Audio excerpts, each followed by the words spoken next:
Hello, good evening, and welcome to yet another episode of the Diaspora Spotlight. It has been a full day packed with activities of interacting with Kenyans from the diaspora. I have interacted with professions from nursing, engineering, business, and consultants that left this country 20, 30 years ago, and they have come back with experiences, they have come back with success stories. Today, I have someone with me that left Kenya 25 years ago. He has been back, of course, on several occasions, but this particular journey is quite special and quite important because they came together as a team of other individuals that you have met and seen on this platform. So I would like him to introduce himself, tell us who he is, where he comes from in Kenya, and where he stays in the diaspora. Okay. Thank you so much for this opportunity. My name's Timothy Muthoka. I come from up in the central province, somewhere called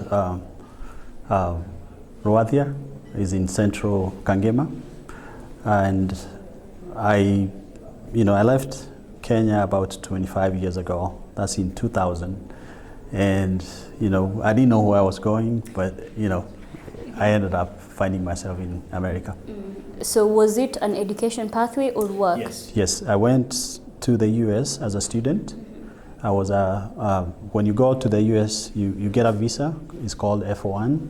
So I went there as a student. I did my undergraduate, and then I did my master's, and I happened to settle there. Oh, thank you very much for sharing that. So you told me that you're a software engineer? Yes. Has that been something that you've pursued through education or something that you found in the United States? I pursued software engineer since I left here. I wanted to be a software engineer.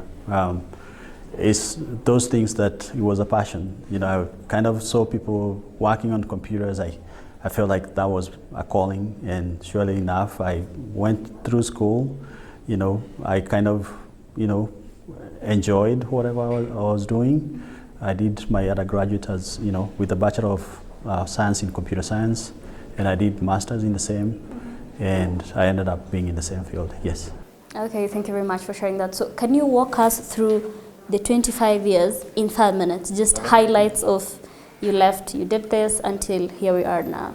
Okay, so back in 2000, I left, I think it was December of 2000, I left Kenya for kind of education. I felt like, I wanted to kind of explore something different. I was in Nairobi University, and when I was there, I got the other opportunity. I felt like, let me see something different, and so I left for 4 years. I went through my undergraduate. Was not easy to finish because school can be expensive, but there are ways to go through it. So I finished my undergraduate after 4 years, and after that, when you finish, you have options to kind of work. So I took that option, took a break from school. I worked for like a year or so, but in the process, I felt like, after you work for a year or so, at that time, you either had to continue your education or go back home. So I opted to continue with my education. I joined my master's program. I did a year and a half for my master's, and after that, I finished. I got a job, and I felt like it was good opportunity there. So I felt like it was the right thing to do to continue doing whatever I was doing. Okay. Yeah. That does not sound like 25 years. Okay, so that's about 10 years. About 8 years. So after that, I kind of, I was young, so I was, looking to settle down like anyone else. And I met my wife then. She had come there, just a few years back. And, me being a student, I can't stay there. Luckily enough, my wife had a green card. We met. We felt like it was good. We kind of, enjoy life together, and that's how I ended up finding my way to settle in the U.S. After that, we settled down. When I went I found myself in a city called Birmingham, Alabama, but it's kind of it's not developed city as such. So I felt like, I wanted to go to a different city that was more affluent, that had a lot of job opportunities. So I moved to Atlanta, which is about two hours away from Birmingham, and that's where we settled, and that's where I met my wife.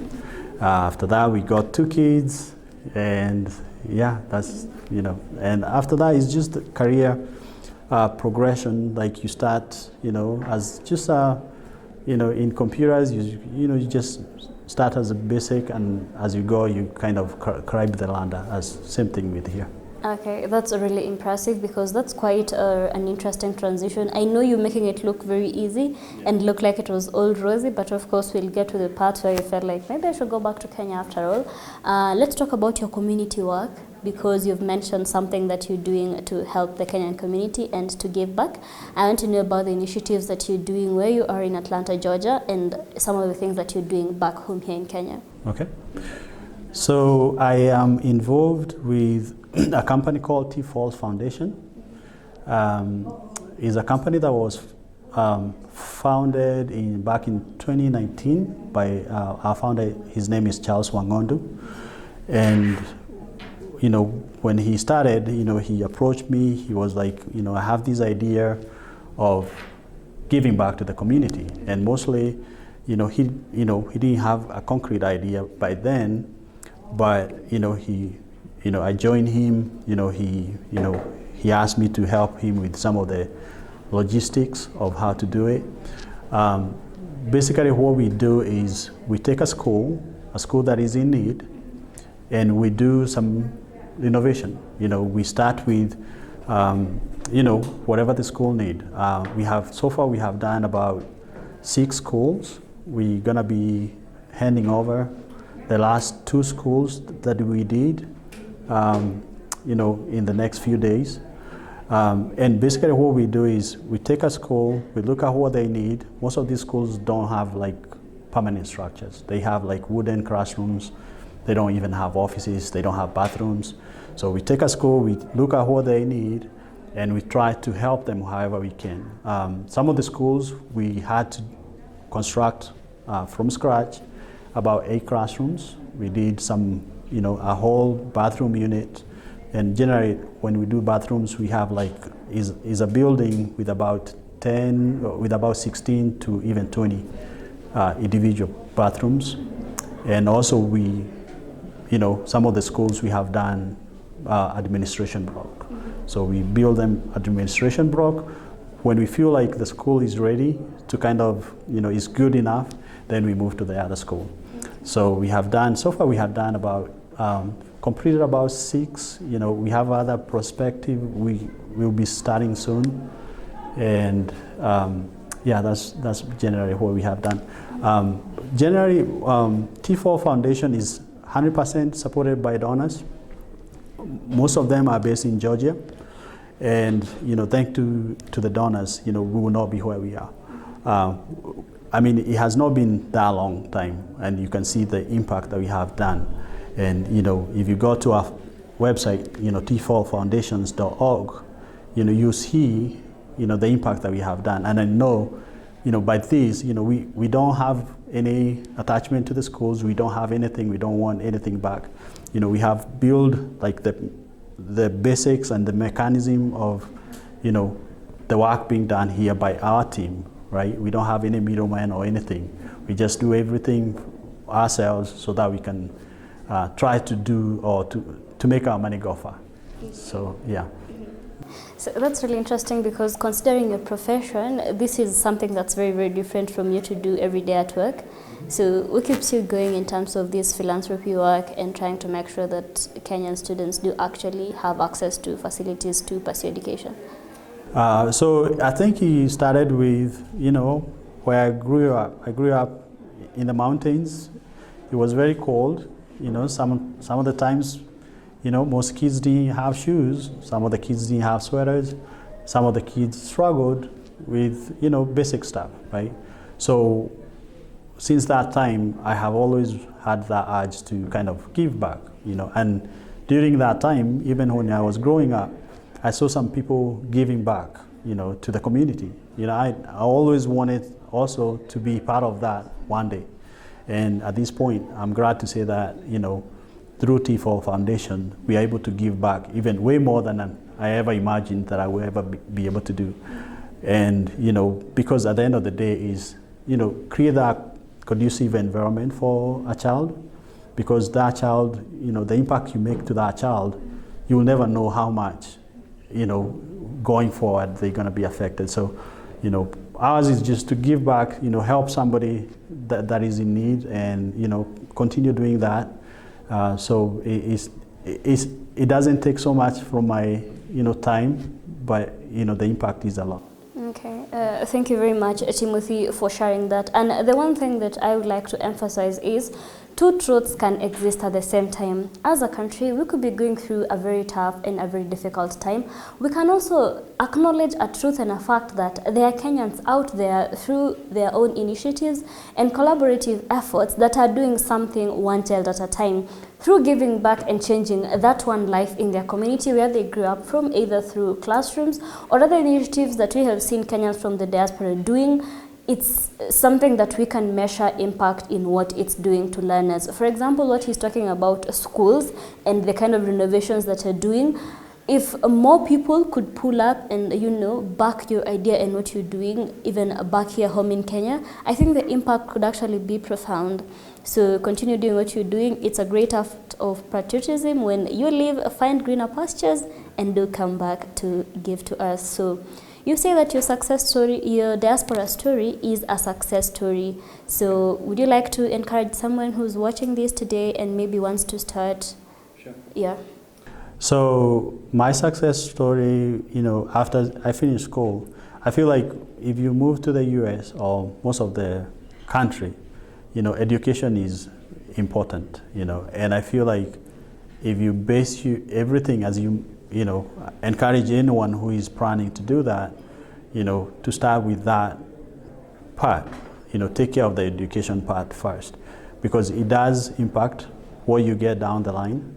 I work with one of the best company in the world, and, it has not been, a smooth ride, but through education, I was able to, get a nice job.